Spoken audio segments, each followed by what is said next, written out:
Hey guys, welcome to our channel knowledge bits. और हमने home tab complete कर लिया, हमारा इंसर्ट टैब कंप्लीट हो गया। तो आज से बात करेंगे हम पेज लेआउट के बारे में। तो पेज लेआउट के बारे में स्टार्ट करने से पहले मैंने ये डेटा ले लिया है आपके सामने।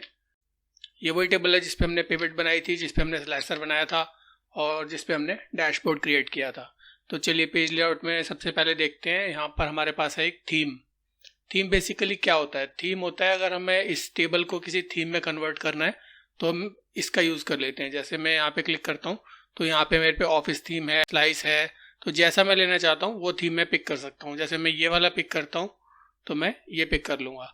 अब इसमें भी कुछ कलर कॉम्बिनेशन मिल जाते हैं, मुझे कैसे कलर कॉम्बिनेशन डालने हैं तो उसके अकॉर्डिंग मैं कलर कॉम्बिनेशन चूज़ कर सकता हूँ। जैसे मैं रेड ऑरेंज करता हूँ तो ये रेड ऑरेंज कॉम्बिनेशन दिखाएगा। ठीक है, तो यहाँ पे डिफरेंट फॉन्ट्स हैं, मैं किसी भी फॉन्ट पे क्लिक कर सकता हूँ, कोई भी फॉन्ट चूज़ कर सकता हूँ। जैसे मैं ये वाला लेता हूँ तो ये ब्लैक लेता हूँ तो ब्लैक, एरियल ब्लैक आ जाएगा। इसी तरह से मैं कोई भी फॉन्ट चूज़ कर सकता हूँ अपने अकॉर्डिंग। जैसे मैं टाइम्स न्यू रोमन लेता हूँ तो हमारा पूरा टेक्स्ट कुछ इस तरह से आ जाएगा। तो इस तरह से हम प्री डिफाइंड थीम्स कोई भी उठा के और उस पर अपना काम कर सकते हैं। चलिए आगे बढ़ते हैं। नेक्स्ट होता है मार्जिन। मार्जिन में बेसिकली कि हमें अपने प्रिंट एरिया में कितना मार्जिन छोड़ना है, टॉप में, लेफ्ट में, हेडर फुटर के लिए कितना मार्जिन छोड़ना है। जैसे यहाँ पे अगर मैं नॉर्मल मार्जिन पिक करूँ तो यहाँ पे 0.75 इंचज़ का मार्जिन, 0.75 mm का मार्जिन यहाँ पे टॉप एंड बॉटम में छूटेगा। और लेफ्ट में आप देखेंगे तो 0.7 का, और उसके बाद 0.3 का आपका हेडर फुटर के लिए। इसी तरह से विड्थ में कितना छोड़ना है एक एक का ये अलग, यहाँ पे बॉक्स में भी क्लियर हो रहा है कि इतना इतना मार्जिन आपके चारों तरफ रहेगा। जैसे मैं नॉर्मल पिक करके इसका प्रीव्यू देखता हूँ, यहाँ पे मैं मैनेज में जाता हूँ और यहाँ पे अगर मैं इसका प्रीव्यू देखता हूँ तो प्रिंट प्रीव्यू कुछ इस तरह से आएगा। ये एरिया देख रहे हैं आप, ये वही मार्जिन है जो हमने सेट किया है अभी। ठीक है, इसको मैं वापस लेके जाता हूँ।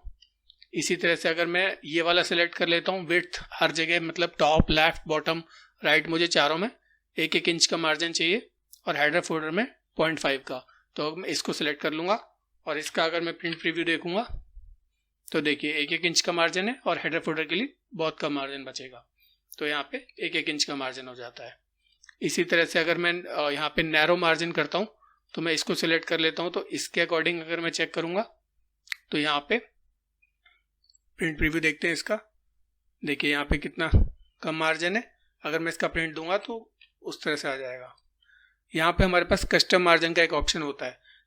ठीक है, टॉप में मैं 2 इंच का मार्जिन देता हूँ, ऐसे ही बॉटम में भी मैं 2 इंच का मार्जिन देता हूँ। ठीक है, राइट लेफ्ट में भी मैं 2 इंचज़ का मार्जिन दे देता हूँ।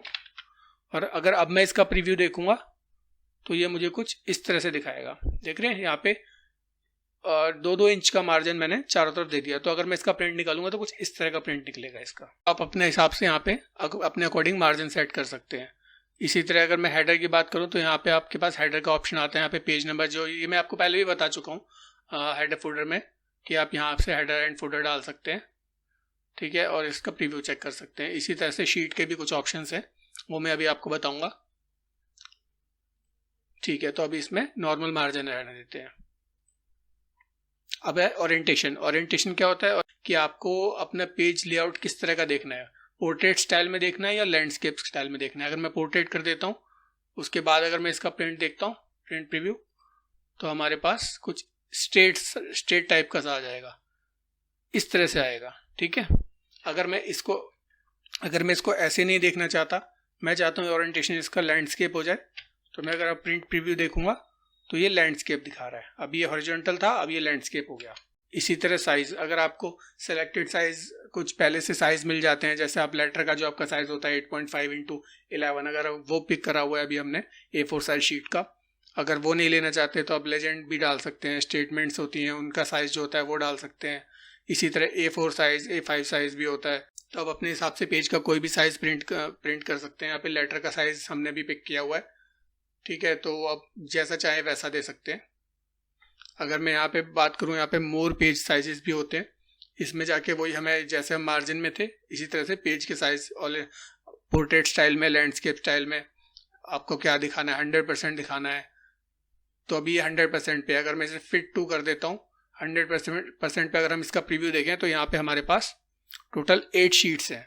8 शीट में हमारा डेटा आ रहा है। ठीक है, क्योंकि ये 100% पे दिखा रहा है तो 8 शीट में आ रहा है। अगर मैं इसको यहाँ से चेंज कर देता हूँ, मैं इसको यहाँ से 60% कर देता हूँ और अब मैं इसका प्रीव्यू देखता हूँ तो ये कुछ इस तरह से दिखाएगा साइड में, और ये 2 पेजेस में कवर हो गया क्योंकि मैंने इसको 60% पे कर दिया। 100% पे था तो 5 पेजेस में आया था। 1 शीट कर देता हूँ या यहाँ पे फिट टू 1 शीट कर देता हूँ और अब इसका प्रीव्यू देखता हूँ तो कुछ इस तरह का आएगा। देख रहे हैं, ये सारा का सारा इतना छोटा हो गया कि आपको दिख भी नहीं रहा क्योंकि ये एक ही शीट में आ गया। अगर मैं मोर पेजेस पे जाके यहाँ से आपका फिट टू 1 शीट या 2 शीट कर देता हूँ, अगर मैं इसको 2 शीट कर देता हूँ, ठीक है, तो अब यहाँ पे अगर मैं इसका प्रीव्यू चेक करता हूँ तो ये 2 शीट में आपका सारा डेटा आ गया। ठीक है, तो इस तरह से आप अपने अकॉर्डिंग साइज सेट कर सकते हैं, जो भी साइज आपको चाहिए उसके अकॉर्डिंग। ठीक है, अभी इसको हटा देते हैं। नेक्स्ट है इसमें आपका पेज ब्रेक। पेज ब्रेक क्या होता है, जैसे मैं अभी आपको प्रिंट एरिया दिखाता हूँ कंट्रोल P प्रेस करके, तो प्रिंट में जैसे आप यहाँ देख रहे हैं ये टोटल 8 शीट्स में सारा डेटा आ रहा है। तो मैं नहीं चाहता ये 8 में आए, मैं चाहता हूँ कि मैं अपनी एक सिलेक्टेड एरिया को प्रिंट कर लूँ। तो जैसे मैं यहाँ रख के इसमें पेज ब्रेक लगाता हूँ, इंसर्ट करता हूँ पेज ब्रेक, तो यहाँ पे पेज ब्रेक लग गया। अब मैं अगर प्रिंट एरिया देखूंगा तो मेरा सिर्फ इतना ही प्रिंट आएगा जहाँ पे से मैंने पेज ब्रेक किया है। अगर मैं प्रिंट निकालूंगा इसका तो देखिए जहाँ तक मुझे चाहिए था बस उतना ही प्रिंट आ रहा है। तो इस तरह से हम पेज ब्रेक का यूज़ करते हैं। अगर मैं यहाँ नहीं लगाना चाहता, मैं चाहता हूँ नहीं मेरे को यहाँ तक चाहिए 21 अक्टूबर तक का डेटा चाहिए, तो मैं यहाँ पे रख के इसको पेज ब्रेक कर दूंगा तो मुझे सिर्फ ये यहाँ से लेके यहाँ तक का डेटा दिखाएगा। अगर मैं इंसर्ट करता हूँ, देखिए मैंने पेज ब्रेक लगा दिया तो अब ये मुझे क्वालिटी से ऊपर का सिर्फ यही डेटा देगा। अगर मैं प्रिंट करूँ इसको, देखिए सिर्फ इतना ही एरिया दे रहा है। तो जहाँ पे भी आप रखेंगे अपना कर्सर, उससे जस्ट पहले का आपको प्रिंट मिल जाएगा, जितना भी एरिया आपको चाहिए उसके अकॉर्डिंग। बैकग्राउंड क्या होता है, बैकग्राउंड में हम यहाँ पे कोई भी एक चीज़ बैकग्राउंड में डाल सकते हैं, कोई इमेज। ये मैं आपको पहले भी बता चुका हूँ, फिर भी एक हम ब्राउज करते हैं एक इमेज।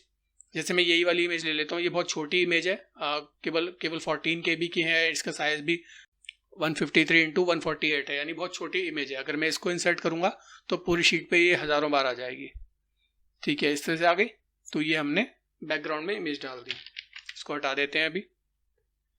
ठीक है, इसी तरह से आपको प्रिंट टाइटल होता है। प्रिंट टाइटल क्या होता है, जैसे कि मैं अभी प्रिंट प्रीव्यू में आपको दिखाता हूँ। ठीक है, अब मैं यहाँ पे देख रहा हूँ डेट, नेम, टीम, सिटी, ये सब लिखा आ रहा है, लेकिन मैं नेक्स्ट शीट पे जाता हूँ तो ये मेरे को समझ नहीं आ रहा है कैसा डेटा है, क्योंकि ऊपर तो कुछ है ही नहीं इसमें, तो मुझे समझ नहीं आ रहा। तो इसके लिए मैं क्या करूँगा, मैं यहाँ पे प्रिंट टाइटल पे क्लिक करूँगा और यहाँ पे रो टू रिपीट एट टॉप यहाँ सेलेक्ट करके फर्स्ट रो उठा लूँगा यहाँ से। ठीक है, फर्स्ट रो उठा लूँगा। तो अब मैं अगर इसको ओके कर दूंगा तो देखिए अब मैं अगर प्रिंट करता हूँ तो ये फर्स्ट रो पे भी आ रहा है, सेकंड रो पे जाऊँगा तो हाँ वहाँ भी दिख रहा है, थर्ड रो पे आ रहा हूँ तो वो भी दिख रहा है। तो ये कौन सा डेटा है मुझे अब इसमें देखने में प्रॉब्लम नहीं आ रही है। तो इस तरह से आप प्रिंट टाइटल दे सकते हैं। विड्थ, हाइट एंड स्केलिंग, ये तीनों एक साथ आपके काम करते हैं। जैसे कि ये होता है बेसिकली स्केलिंग, बेसिकली होता है आपके जो एरिया होता है प्रिंट करने के लिए उसको बहुत छोटा कर देता है। जैसे आप, मैं एग्जांपल देता हूँ आपको, जैसे आप जब स्कूल में होंगे तो आप नकल करते होंगे, स्कूल में होते हैं तो हम कुछ चिट्स बनाते हैं, तो 100% स्केल पे आपका 100% आपका पेज दिखेगा। जैसे कि मैं अभी इसका प्रिंट दिखा रहा हूँ तो ये 100% है। अगर मैं चाहता हूँ थोड़ा छोटा हो जाए तो मैं क्या करूँगा, इसकी स्केलिंग कम कर दूंगा, मैं इसको 50 कर दूंगा। अगर अब मैं प्रिंट निकालूंगा तो ये मुझे कुछ इस तरह से दिखेगा, हो गया छोटा। अगर आप इससे भी छोटा कर देंगे तो ये आपको विजिबिलिटी इसकी खत्म हो जाएगी। देखिए अभी इतना छोटा दिख रहा है। अगर मैं इसको 20% पे ले आता हूँ और अब इसका प्रिंट देखता हूँ तो आई गेस ये आपको दिखेगा भी नहीं। तो इस तरह से आप स्केलिंग चेंज करके अपने डेटा को अपने अकॉर्डिंग प्रिंट कर सकते हैं। अब यहाँ पे विड्थ, हाइट आपको यहाँ पे चूज करके कितने पेजेस में आपको अपना डेटा दिखाना है। जैसे 5 पेजेस में यहाँ डालता हूँ और हाइट भी इसकी 5 करता हूँ तो मेरा सारा डेटा कंबाइंड होके 5 पेजेस में आ जाएगा। ठीक है, तो उस तरह से आप इसका विड्थ, हाइट चेंज कर सकते हैं। अभी इसे ऑटोमेटिक पे रहने देते हैं। ग्रिड लाइंस बेसिकली क्या होता है, ये ग्रे कलर की लाइंस आपको दिख रही हैं, छोटे छोटे बॉक्सेस बने हुए हैं, इसको ग्रिड लाइंस बोलते हैं। अगर मैं इसकी विजिबिलिटी हटा देता हूँ, इस तरह से, तो ये आपको कुछ इस तरह से दिखेगा। ठीक है, अब इसका अगर प्रिंट एरिया देखेंगे हम तो हमारा प्रिंट कुछ इस तरह से आएगा। ठीक है, अगर मैं चाहता हूँ कि प्रिंट में ये ग्रिड लाइंस दिखें तो मैं इस पर चेक कर दूंगा, और अगर मैं प्रिंट निकालता हूँ तो ये देखिए आपको यहाँ पे अभी विजिबिलिटी नहीं होगी। मैं एक बार इसको टेबल फॉर्मेट से हटा देता हूँ।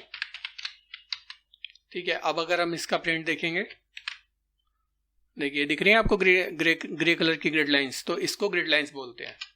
तो आप प्रिंट में नहीं रखना चाहते तो आप इसे हटा देंगे, तो अब जो आपका प्रिंट आएगा वो कुछ इस तरह से आएगा।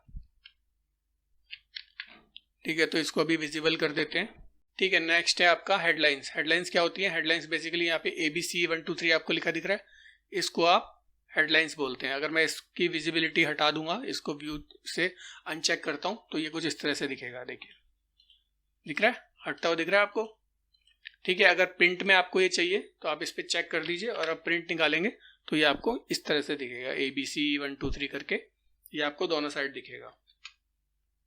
अगर प्रिंट से हटा देंगे तो अब आपका प्रिंट इस तरह से दिखेगा। तो यह कम्प्लीटली आप पे डिपेंड करता है, आपको रखना है नहीं रखना है, ये आपके ऊपर डिपेंड करता है।